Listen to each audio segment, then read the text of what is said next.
끼니를 거르는 초중고 학생을 위해 자치단체들이 마련한 급식 카드입니다. 한 끼에 4,000원, 가정 형편에 따라 매일 한 끼 또는 두 끼분이 지급됩니다. 남의 눈치 보지 않고 먹고 싶은 것을 자유롭게 사 먹을 수 있도록 하기 위해서입니다. 자치단체가 결식아동 지원 사업을 정부로부터 넘겨받은 지 10년째. 그동안 지원 아동 수는 배가 넘게 증가했고 절반 넘게 급식 카드를 이용하고 있습니다. 하지만 카드 금액의 상당 부분을 편의점에서 쓰고 있어 문제입니다. 먼저 강나루 기자가 취재했습니다. 친구와 함께 동네 편의점을 찾은 초등학교 6학년 이모군. 진열대 앞에서 서성이다 삼각김밥 하나와 딸기 우유를 집어듭니다. 저소득층 결식아동으로 급식카드를 지원받는 이 군은 일주일에 최소 3차례 편의점에서 끼니를 해결합니다. 점심에는 학교에서 먹고 저녁에는요 이거 먹고 대충 먹고 삼각김밥을 좀 사고 마실 거 하고. 중학교 3학년 박모군도 편의점에서 끼니를 때우는 일에 익숙해졌습니다. 평소에 뭐 많이 사 먹어?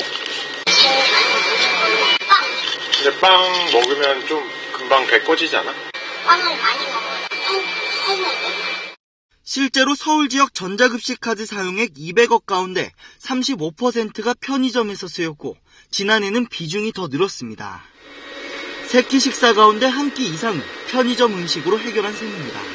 삼각김밥을 애들이 맛으로 사는지 가격으로 사는지 좀 그런 것도 가끔가다 염려가 되고.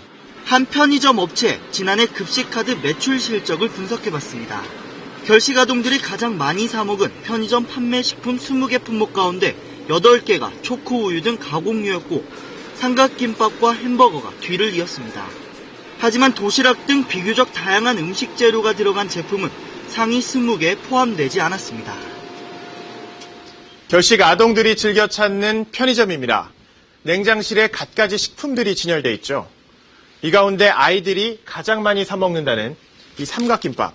식재료가 얼마나 들어갔을까요? 평균 17개 품목으로 학교 급식의 절반 수준입니다.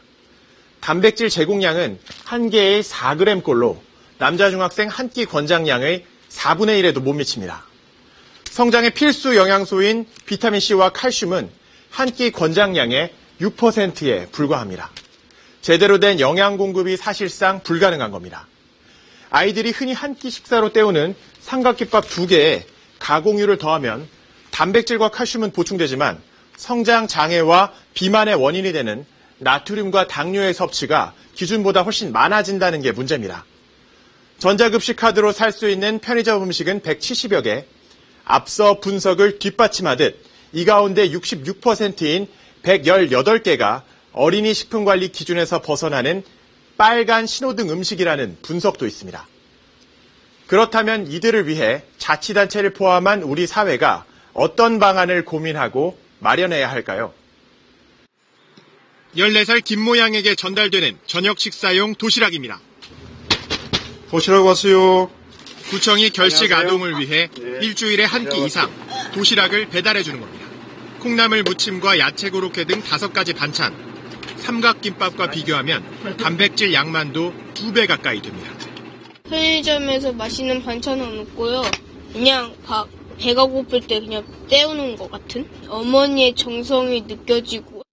하지만 아동들의 영양을 고민하는 자치단체는 많지 않습니다. 자치단체마다 아동급식위원회가 있지만 어떤 음식을 제공할지는 뒷전입니다. 우선 운영요인에 대한 기준도 이렇게 사실 자세하게 이렇게 나와 있지는 않은 편인데 그거를 이렇게 서울시나 아니면 조례로 그러니까 표준안을 제시를 한다든지 좀 세부적으로 정해 놓으면 저희가 일하는 데 좀 편하고.